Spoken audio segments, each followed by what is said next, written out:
So I wouldn't worry. There's not a transmission from wild birds to humans. There has not been any of those transmissions noted yet.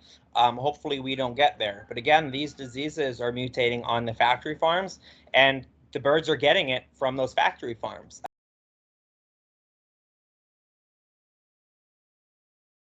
Staten Islander News is here today with John Leonardo from Humane Long Island. John Leonardo is an anthrozoologist and president and executive director of Humane Long Island. He has successfully led campaigns to stop numerous animal circuses, rodeos, and exotic animal acts from New York City to the North Fork, and has stopped the slaughter of thousands of Long Island's wildlife. John is a New York State licensed wildlife rehabilitator and formerly a nuisance wildlife control operator. He holds a Master of Science in Anthrozoology from Canisius College and a Bachelor of Arts in Psychology from Siena College, as well as a graduate certificate in Jain Studies from the International School of Jain Studies in India. And we're going to be here talking with you today about bird flu and kind of like its implications and what's happening in New York. And so can you just first start by talking about bird flu and its transmission? Yeah, so avian influenza has devastated birds on commercial farms, killed 166 million birds just recently. Avian influenza has always been around in various strains. The last pandemic prior to COVID was Spanish flu, which was a bird flu. It killed between 50 and 100 million people. So we need to take avian influenza very seriously. The low pathogenic strains have been around in wild birds forever, just like the common flu is around in us. Not a big deal. Um, However, when we are factory farming animals and keeping them in basically sheds by the tens of thousands, covered in feces and filthy conditions. It's just a breeding ground for disease. So we've bred a few highly pathogenic strains of avian influenza that are now going around. A lot of people think it's just one, but there's actually two highly pathogenic strains that have popped up in recent years and are making their rounds. A man has died in Mexico. A man died in Louisiana just this year. Thankfully, we haven't had more deaths yet. But if we don't change things and we don't stop factory farming these animals, I think that's going to change very quickly. Historically, highly pathogenic strains of avian influenza have had a 50% mortality rate in the human population. So that's literally 100 times the mortality of COVID. Oh, wow. Okay. And during this outbreak, have there been any cases of the human cases of avian flu as of yet? Yeah, so there's been 66 cases in the U.S. that have been documented. So they hasn't been the 50% morbidity yet, but again, that's historically what it has come to as the virus has evolved. So we need to be very careful. I think we're pushing our luck as we continue to exploit these animals, and especially in New York City. I mean, here in Staten Island, we had some live slaughter markets test positive for avian influenza. These places are getting these factory farmed animals from out of state. They're shipping those animals with their diseases right into the epicenter of the United States, New York City. And I mean, if those strains, if it is only a matter of time before this disease evolved to rapidly transmit from human to human. Right now, the most of the people who have gotten it have been in factory farms. A lot of people who have gotten it have been the workers who have been tasked with killing these birds by the thousands. So they're just surrounded by this disease and they're getting it.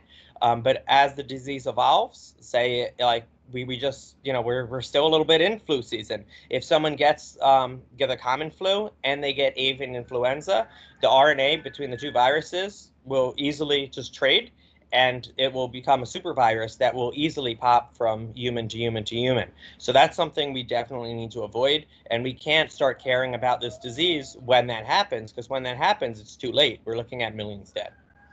Right, right. And I know that we had done an article the other day where we featured some information about Canada.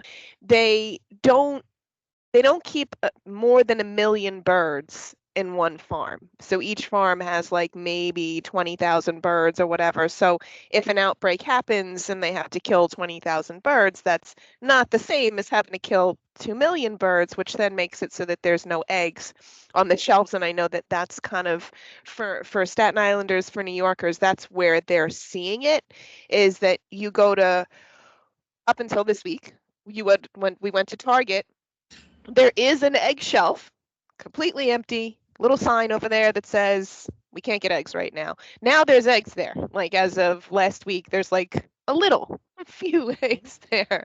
But in Canada, they have 14 different types of eggs, and they're not having a problem with the bird flu because I don't really know which of their reasonings is the most reasonable, but they don't use the whole millions of birds in one place kind of philosophy that the US uses, partially because they restrict imports of eggs from other countries so that the farms can be smaller. So here in the US, where you have, in order to survive, the farm gets subsidies because they have millions of birds. Whereas in Canada, they get subsidies because they have 10,000 birds or 15,000 birds. So do you think that it has, like the reason why it's devastating the egg supply so heavily, is it because they keep so many birds in the one place, or is there like other reasons for that?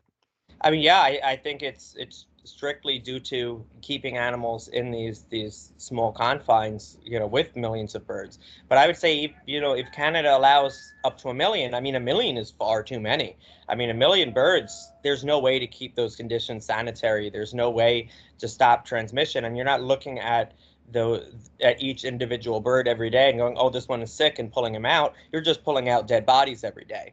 So I think we need to realize that whether we're factory farming a million birds, whether we're factory farming 20 million birds, I mean, that's wrong. We shouldn't be keeping animals in windowless sheds and not giving them care when they need it, not giving them cleanliness. I mean, talking about the U.S. versus other countries, right now the U.S. dairy industry has been devastated as well by avian influenza, and people wonder, how did dairy cows get so impacted by avian influenza? I mean, years ago, we were sounding the alarm about this in 2021, and the USDA was saying, "Oh no, it's just in wild birds and maybe some chickens. Don't worry about it. It can't go to mammals. It can't go to other birds." I mean, now we're looking at more than 100 species impacted. I mean, it's still 20,000 sea lions, which are certainly not closely related to birds, but it's devastating the dairy industry. And I look at it. I think it was May of last year. I remember we got a billboard up on Long Island. A few billboards up on Long Island, rather, making the link between the dairy industry and avian influenza, and saying that we needed to stop factory farming animals because we're breeding the next pandemic. And at that time, they were saying, oh, well, the cows are mostly asymptomatic. Now the cows are dropping dead in mass. So again, we need to take this very seriously. It is rapidly evolving. And I think our U.S. health organizations are doing us a disservice. So again, I think we get going back to how did these cows get it in the first place?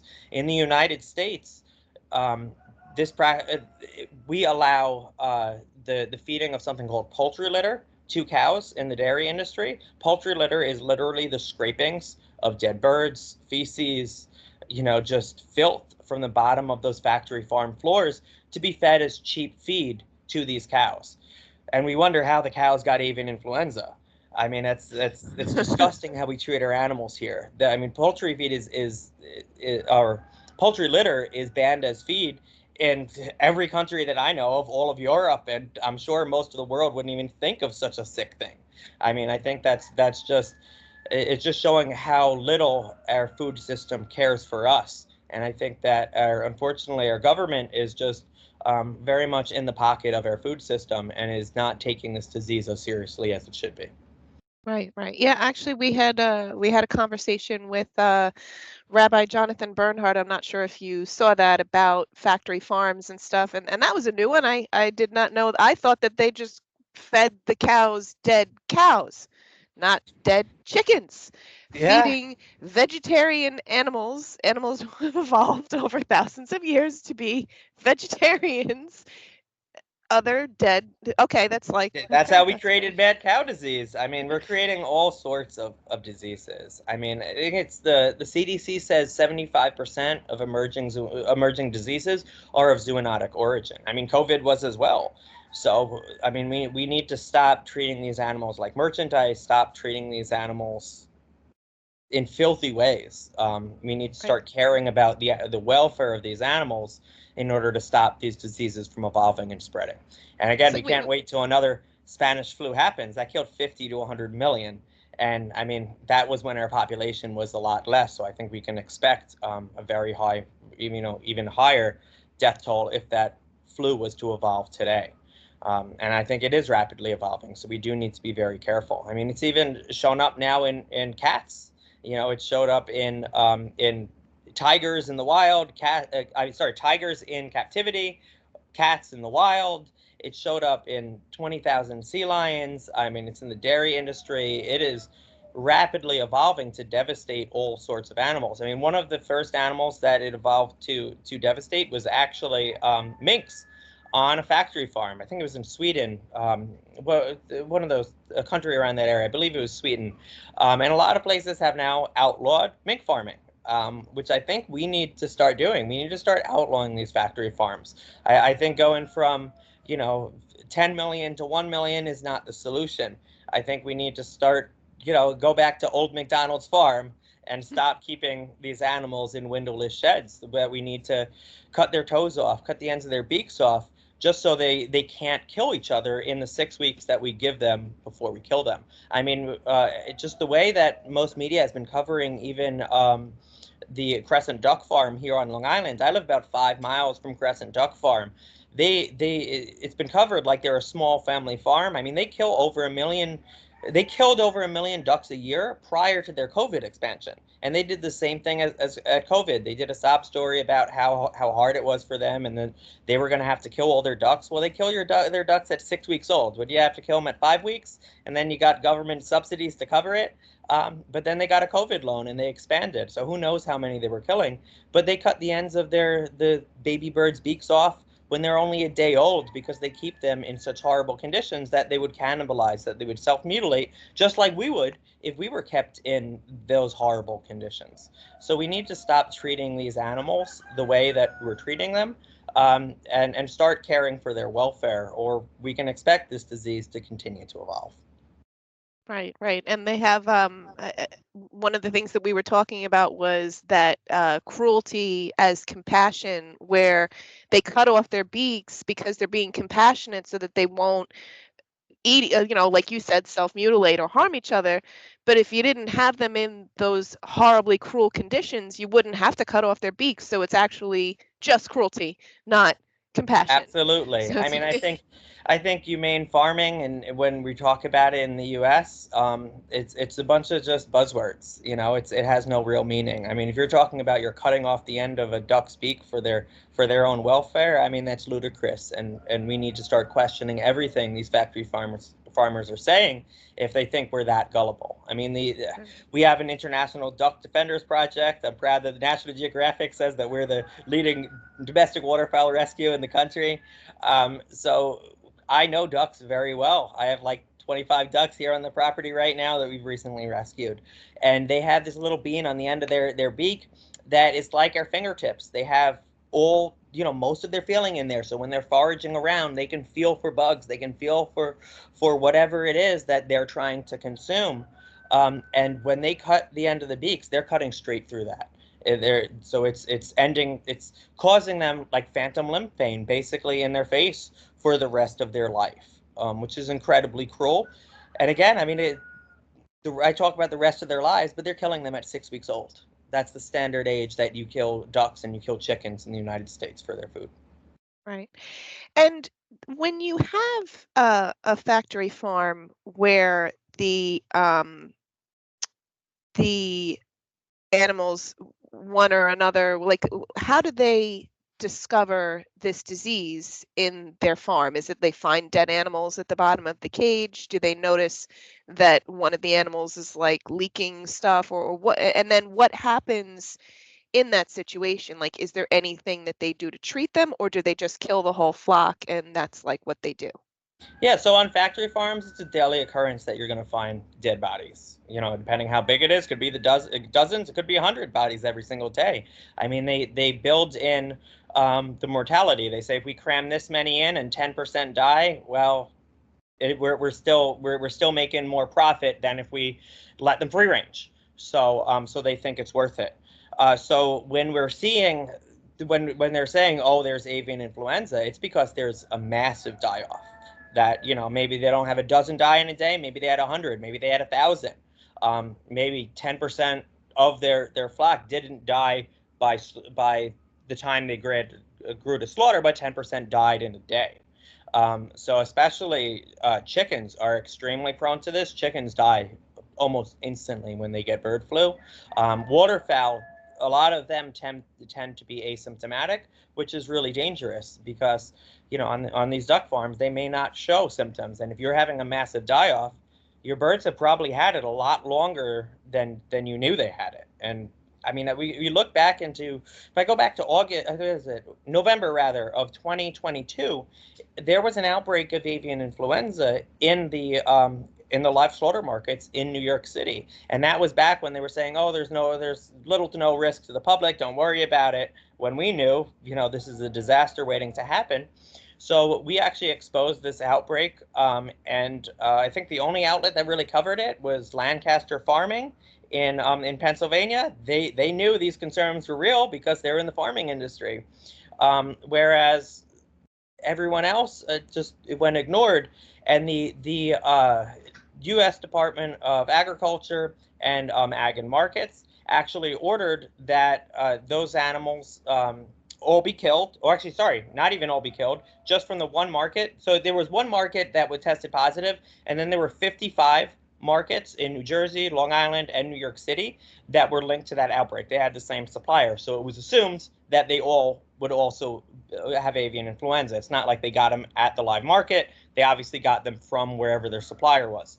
So the orders from the health department, or Ag and Markets rather in New York State, was for these places to sell down their stock and then do cleaning for 24 hours. So they said, quick, sell off these avian influenza birds to the unsuspecting public, then clean up and before you take any new birds in. That's ridiculous.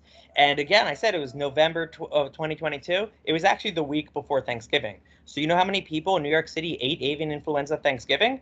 With the blessing of the New York Ag and Markets. I mean, I think that's absolutely absurd, and that wouldn't fly in any other country. So I think again we're taking far too many chances here. And people ask, can you get avian influenza from eating eating meat? We've just seen a few cats in New York City get avian influenza and die from eating raw meat. So that's something we definitely need to watch. I mean, if someone undercooks that turkey and that turkey had avian influenza, I mean, again, we're creating a super virus by taking these risks. Our Department of Health is supposed to protect us. They're not supposed to protect the markets. But the way we see it is the enforcement goes, they just go in, they warn them endlessly, and they allow them to get away with murder. And when you were saying that the chickens, they're killed after 6 weeks, is that egg-laying hens also, or do they live for longer? So a chicken's natural lifespan is probably 10 to 12 years. They can even live to 15 years if they're a particularly healthy chicken.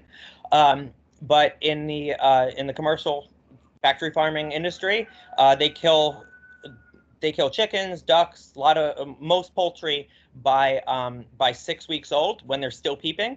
And then when it comes to the laying hens, they actually keep them alive for about 2 years until their reproductive. Basically, take a wild guess. How many how many eggs do you think the red jungle fowl, which is the direct descendant, all chickens descended from the red jungle fowl? How many eggs do you think they lay in a year? 12. 12. Yes, that's actually exactly right. 10 to 15, 12 on average. Exactly. So we have evolved by inbreeding these animals to lay hundreds of eggs in in a given year. So I mean, your commercial layers can lay 350 to 400 eggs in a year. It's like a woman bringing on her period every single day, and it just devastates their body. They get reproductive disease. They stay chronically emaciated because everything they eat is just going into egg production. So at about so typically, the life of an egg-laying hen, I think, is even worse than one that is slaughtered at 6 weeks, because they're kept in these factory farm conditions for up to 2 years. After 2 years, a lot of them have died off because of those reproductive diseases, and the production, level. Again, it's just like cost risk analysis. You're going to have a massive die off of those birds after 2 years. They're not going to be laying so often, and the eggs that they are going to be laying are going to cause them those issues to kill them. So then they just ship them off to actually the live slaughter markets in a lot of cases. Like if you go to any in New York City, you'll see there's always these red star hens. I love red stars. I used to have a house hen. She was a very spunky girl, didn't get along with the other birds. I think she was terrified of them. So we kept her in as a house hen. When we got her, she was abandoned near a live slaughter market in New York City. Maybe she escaped, but I don't know. There was a box nearby. We think someone maybe thought they were doing a good thing by saving them, but then let them go near a parking garage. Never found her friend. Found her. It was a snowstorm that night. So it was an emergency situation. I literally got a call at 2 a.m. During a snowstorm saying, "Hey, there's two hens here, in Brooklyn. Can you come get them?" We raced out. We were able to find one of them. She died of reproductive disease about 6 months after we got her, but she was such a delightful bird. Had so much personality. Very friendly. I mean, even I even got I have a relationship with several live slaughter markets in the city where at the holidays I'll bring them some vegan food, like a tofurkey around Thanksgiving, and they give me a few turkeys. Same thing on Christmas and Easter. And one of them, the first time I went there, the guy gave me 5 chickens. It was just no holiday; it was just summer, random. He gave me 5 chickens, and he gave me 2 silky chickens. For people who don't know silky, please Google silky. They're silky chickens. They are so cute. Their feathers kind of look more like fur than feathers. Very fluffy animals, very unique. But they have black skin, and in and some communities they see that as a delicacy. So they're in a lot of the live slaughter markets here. So that guy, he said, "Hey, I'm giving you silkies. Let me tell you why." And he said one day he saw this silky, super cute. He decided he wasn't going to kill her. He was going to bring her home as a pet. He said every single day after he killed hundreds of animals that day, she would flutter up to him and hug him, and he would hug her back, and he loved that bird. And after 3 years, he was killed by a raccoon, and he's literally, tears are welling up in his eyes, and he's telling me it broke his heart, and he could never bring another one home, but he wanted these to be safe. So he gave me some silkies, and since he's given me a few more silkies.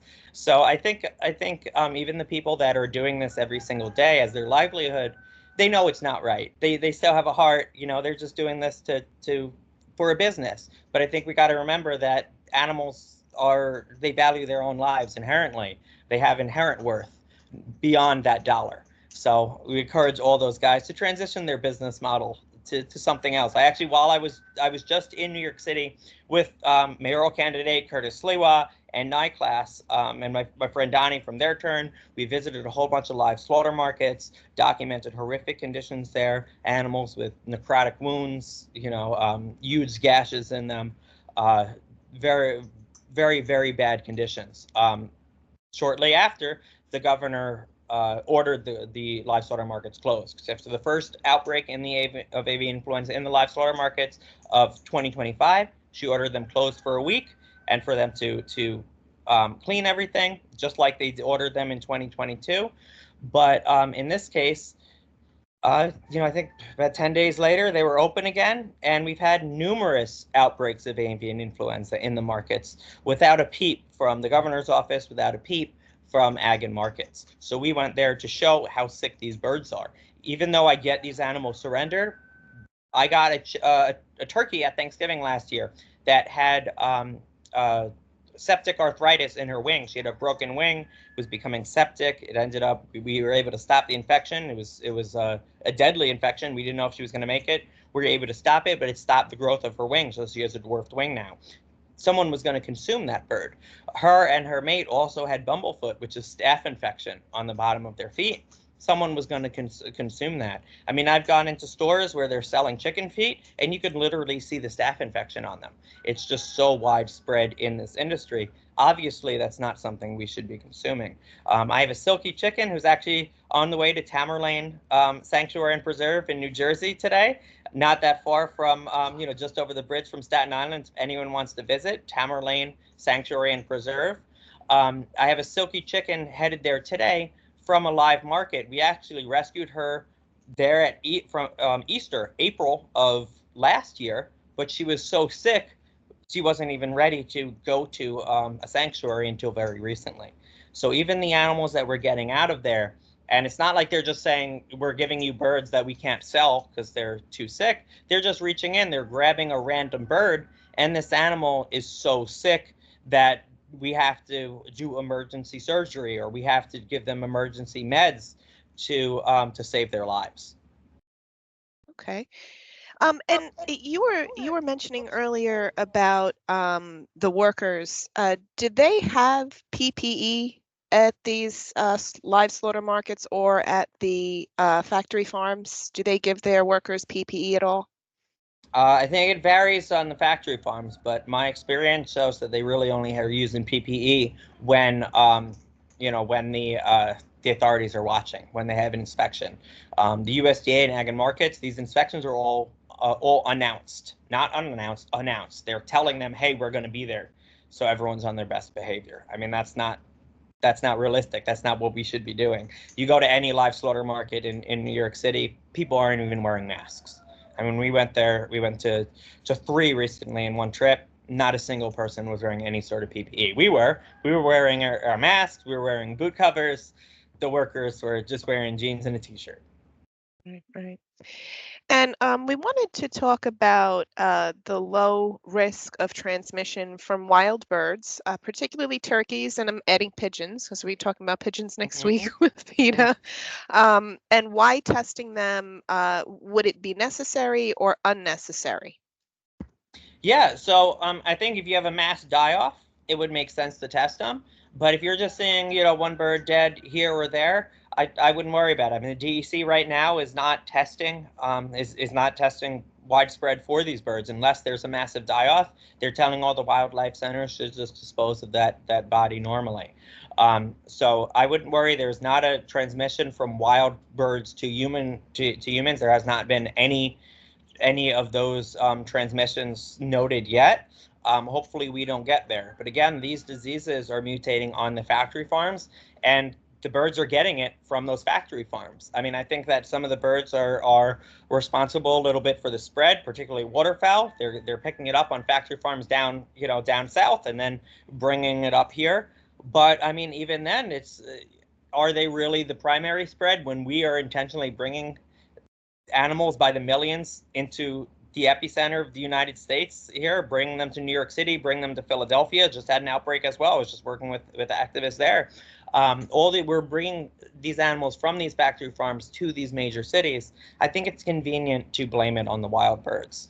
But I think wild birds have been living with some sort of avian flu for millennia at this rate. And I don't think that this is where the disease is really evolving. And I think we need to focus on the birds in these captive conditions where things are most filthy, where these animals are in these close confines. I mean, in the wild, they can free roam. If there is a bird that is sick, they'll leave that bird behind. They'll move on.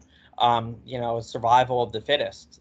We don't have that in our industrial food system. When it comes to pigeons can't even get avian influenza yet. Hopefully they never do. Hopefully we nip this in the bud, stop treating animals like merchandise, and start caring about their welfare, and maybe it will never evolve to affect pigeons. But right now, no pigeon has been documented having avian influenza. And pigeons are very clean animals as well. I think people, think of them as dirty because they're around garbage, but they're scavengers. They're cleaning up our garbage. The pigeons aren't the ones that created the overflowing garbage cans and those dumps. We did. So I think we need to kind of look in on it ourselves and stop projecting our own insecurities onto pigeons or turkeys. I mean, turkeys are beautiful. I always tell everyone, let wild animals be wild. I mean, pigeons pigeons are actually interesting. Pigeons, if you're going to feed an animal, I would say feed a pigeon because pigeons are not native here. They were actually domesticated, and the ones that we see here are ones that were domesticated and used as mail carriers, used in wars for sending messages. And then when we didn't need them anymore because we evolved telephones and we evolved radios, we just threw them by the wayside. So I think that we have a responsibility to care for our pigeons, whereas when it comes to the turkeys, we have a responsibility to leave them alone. Turkeys have been in New York, in Staten Island, Long Island, for long before our cities. Our European settlers actually hunted them nearly to extinction in New York State, and it's a recent phenomenon that they're actually coming back, starting in Staten Island, and now we're seeing them a lot on Long Island. So I think the best thing we can do for wild turkeys is to respect them from a distance and just leave them alone. Right. And actually, what you were saying about how the chickens have a little thing on the end of their beak that can feel where the seeds are. It The looks like ducks, but turkeys yeah, the waterfowl. have the same kind of thing, like Uh-huh. on their because it like moves around. Like you'll see when they're up, when they're sad, it'll be down, and when they're happy, it'll be up. It's a very Yeah, interesting yeah, thing. that's called a snood. And it's snoods are yeah, exactly. It is a way of them conveying their emotional state to us, to their brethren. If they like a girl, it'll get long. If they're if they're happy, their faces will change color. They're very turkeys are very interesting. And their turkey, like we can kind of tell and kind of figure it out, but their eyes are different, so they can even see the details that we can't see. Turkeys are very, very intelligent, very social animals.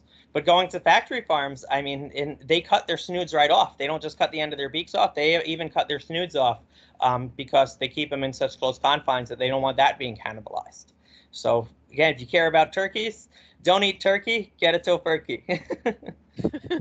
Right. And it sounds like that you said that there have been no cases of turkeys or wild birds or ducks transmitting to humans. Are there any cases where they've transmitted it to dogs, house birds, cats, or other animals? So some cats have been testing positive, but as far as I know, it's been linked to the raw meat, or undercooked meat rather than from other wild birds. Does that mean they can't get it? I don't know. I think it's too soon to tell. Again, I think we need to get this under wraps before we really find out. Okay. And is there any way to since this is so easily transmitted via slaughterhouses and factory farms, what would be the best practices going forward to stop the spread and, I guess, culling of the millions of animals? Is there anything that's easy to implement that factory farms could use right away to lessen the risk to humans or reduce the numbers of animals that they have to cull? I mean, I think we need to stop seeing animals as a food source. I mean, I don't think there's any way to make factory farms safer. I mean, they're by definition factory farms. They're treating animals like products and they're valuing profit over welfare. I don't think there's any sorts of incentive we could give them to better conditions because I don't think they can better conditions. There's just too many people here in our country eating meat at too large of a scale that if they want to remain profitable, they need to continue to factory farm these animals on a large scale to turn any profit. So I think what we really need to do is we need to dismantle our food system and go back to eating more vegetables, eating more fruits. I think that as countries become more wealthy, we go more towards a higher meat production. And I think that's wrong. I think we need to go back to eating more fruits, more vegetables. I mean, fruits and vegetables can't get avian influenza. That's the safest way. It shows people who go vegan, you not only save 200 animals every year, but you also have a lower risk of cancer. You have a better cardiovascular health, a lower risk of stroke. I think that for both our health and the health and welfare of animals, the best thing to do is just to stop eating them. Speaking of the egg shortage, I think that there's lots of alternatives nowadays that that are just on the shelves. And ShopRite and King Cullen, you can get Just Egg, which is an alternative made from mung bean. If you want to go real natural, look up a recipe. You could pick up some mung bean at a supermarket near you, and make your own vegan egg.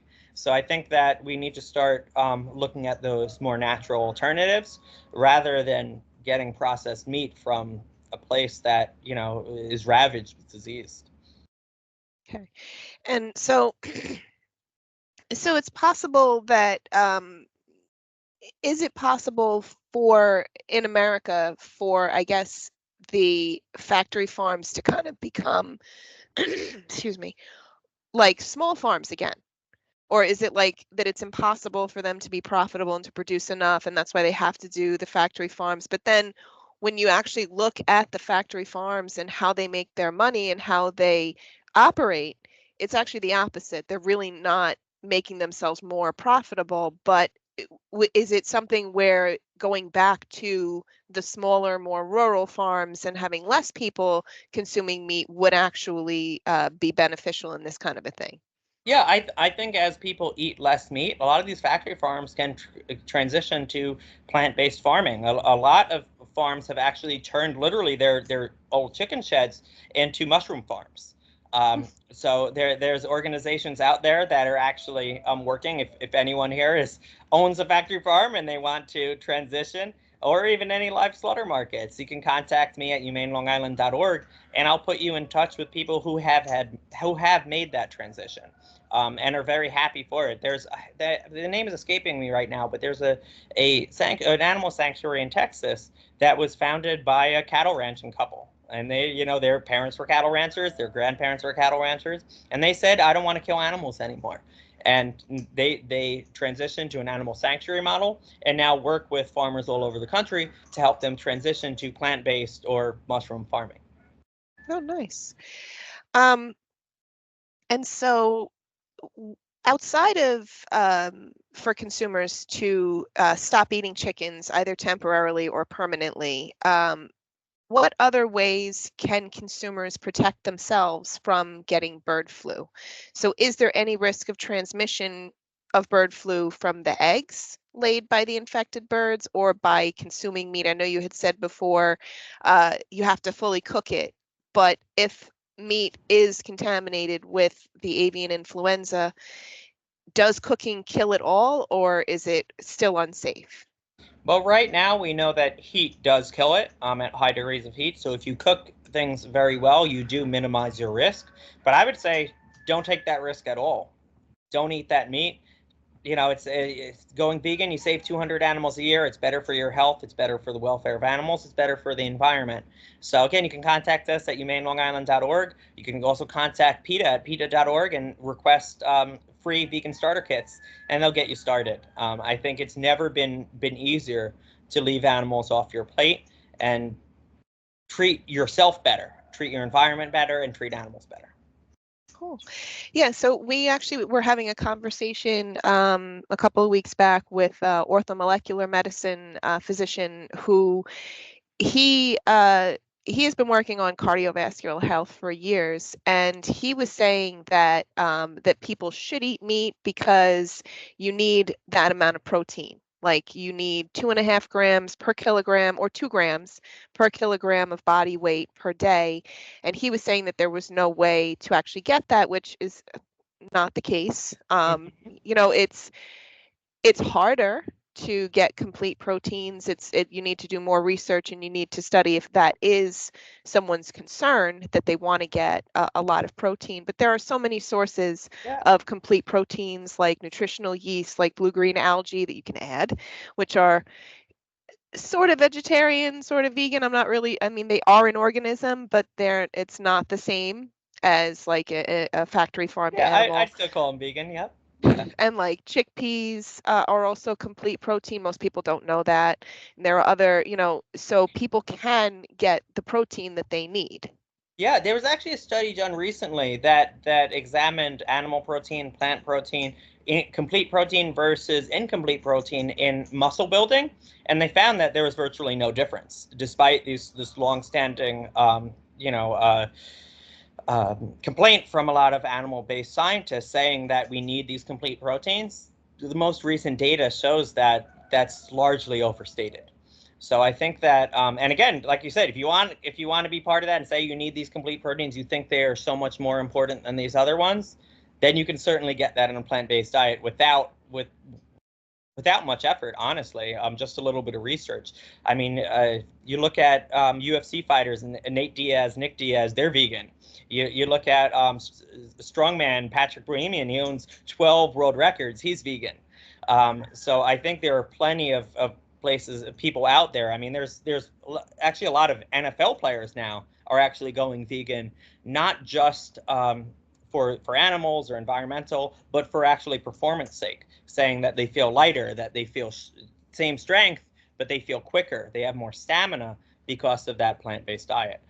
So I think there's a great documentary on Netflix, Game Changers, and something I very much recommend if you're interested in human health, particularly athletic performance, strength. It's actually hosted by a former UFC fighter. It has Arnold Schwarzenegger, Patrick Bohemian, and a whole bunch of strongmen and athletes that talk about improving their performance by going on a vegan diet.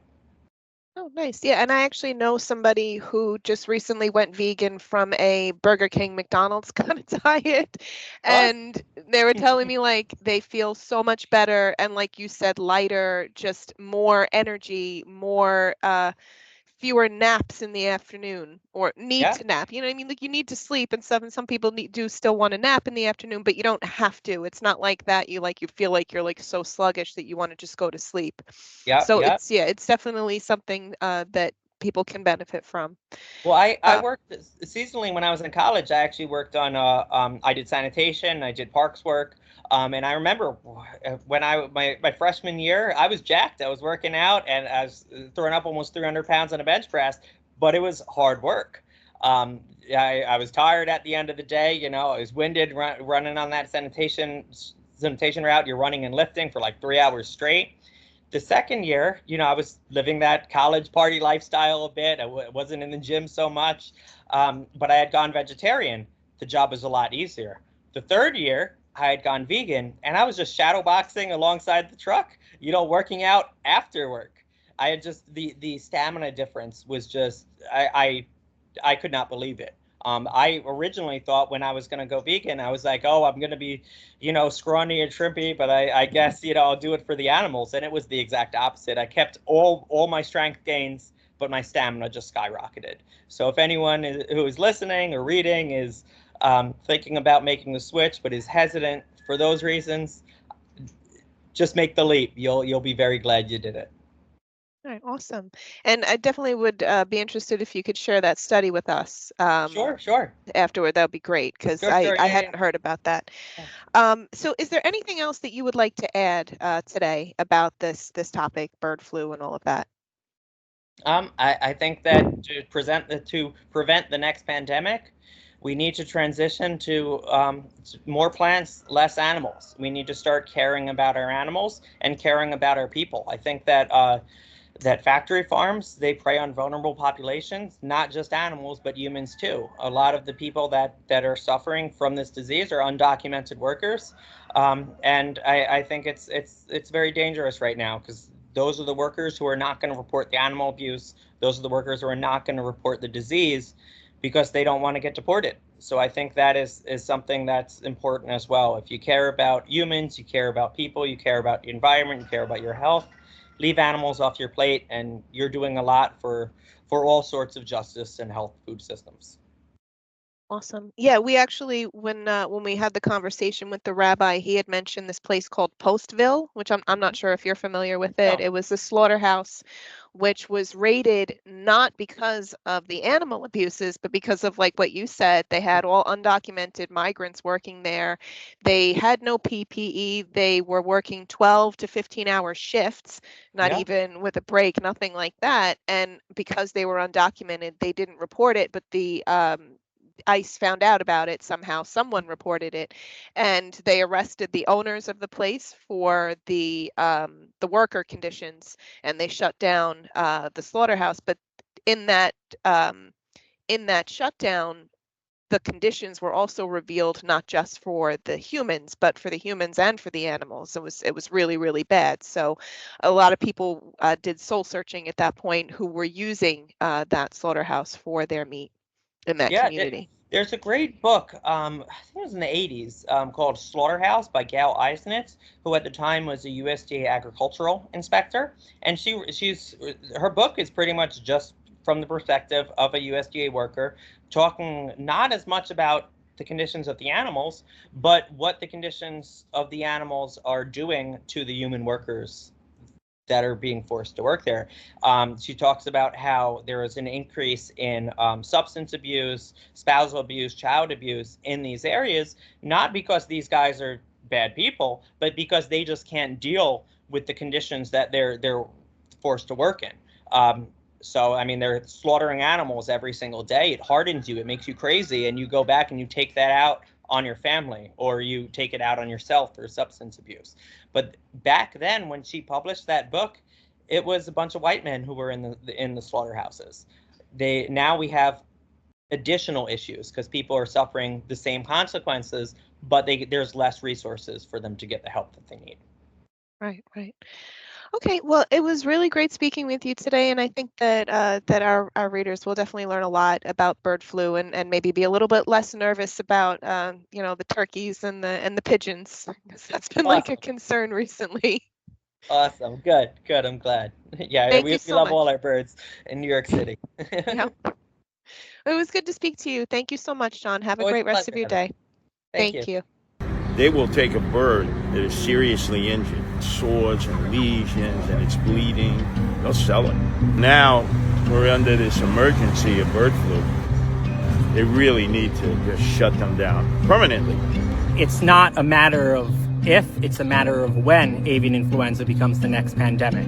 We just went in there, we saw chickens with necrotic wounds. You could smell the death in there, you could smell the feces. And that's how it spreads. And the state and the city seem to be oblivious to it. They shut them down for 5 days. They said they were going to do a deep clean and they were going to create more space for the animals, and it's just gone back to the way it's always been. This disease has 100 times the morbidity of COVID, so it's incredibly dangerous. You just smell it walking in. It just attacks your senses. And then to see how they treat the animals. There's no reason to have wet shops in an urban area.